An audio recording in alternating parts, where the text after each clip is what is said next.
Welcome back to Let's Play Mickey Mania.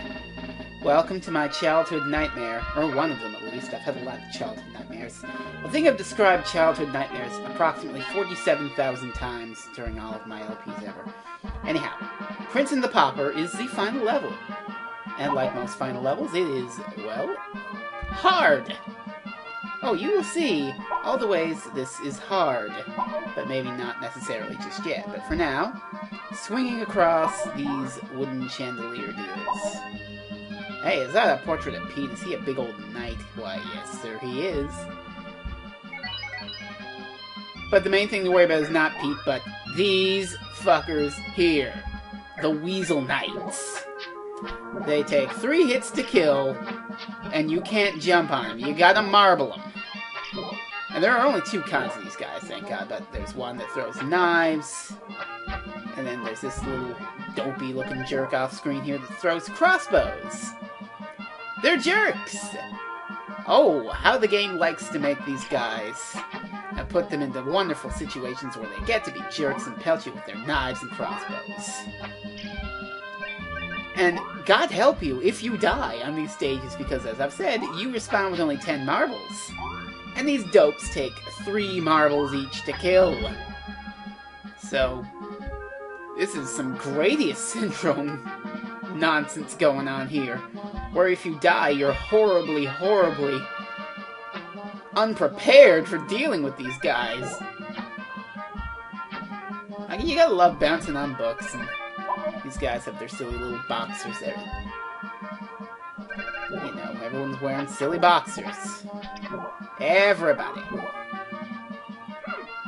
But it's satisfying to kill these weasels. Weasels are always jerks in Disney cartoons, eh?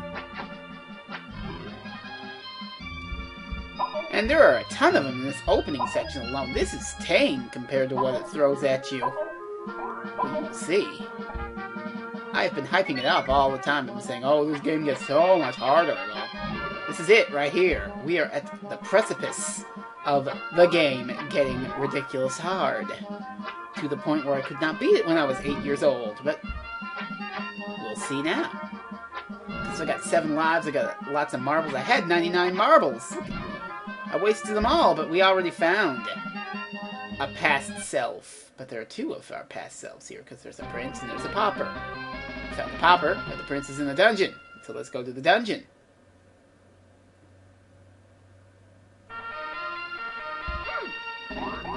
So, a Kitchenosaurus, and this is where things kind of start to really ramp up.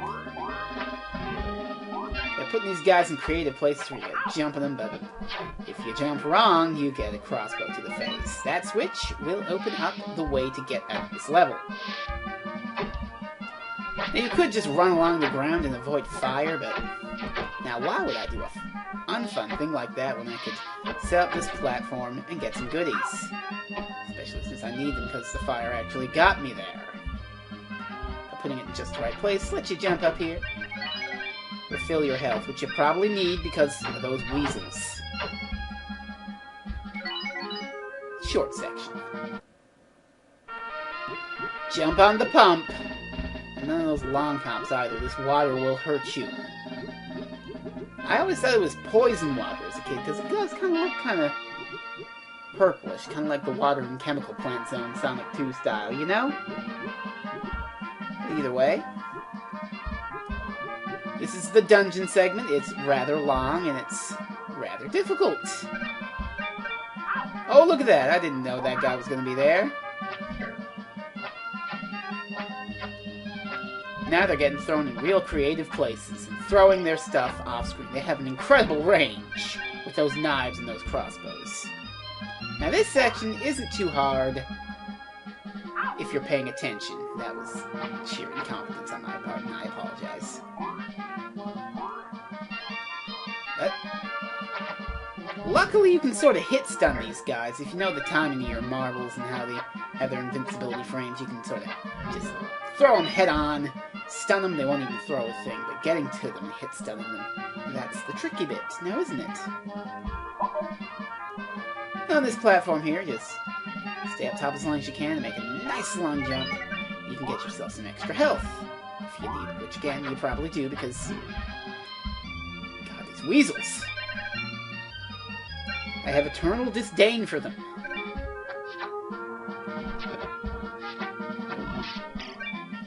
And now we get to play with fire. Fire and weasels edge-guarding the platforms you're trying to jump on like some sort of Ninja Gaiden nonsense. But you can sort of do this stuff too, if you're clever enough. And pelt them with a marble as you're jumping. You get another nice hit step. Well, that health was kind of pointless. I shouldn't have to tell you what you need to do for this section. Now that was close. I almost got hit by that guy. And I like to punch up 2 knights sometimes. Now this spike section may look impossible to get by without taking damage. But it is not. And thank the Lord we are pretty much at the end. All that's left here is this weasel and then some tricky platforming. That is just grim. Now this jump is kind of complex. You gotta time it right to get up there as it comes up, but you're on the breakaway platforms. Let's just sort of try this. Key here is like the boxes, stand as long as you can on them. And there's our rather past Mickey.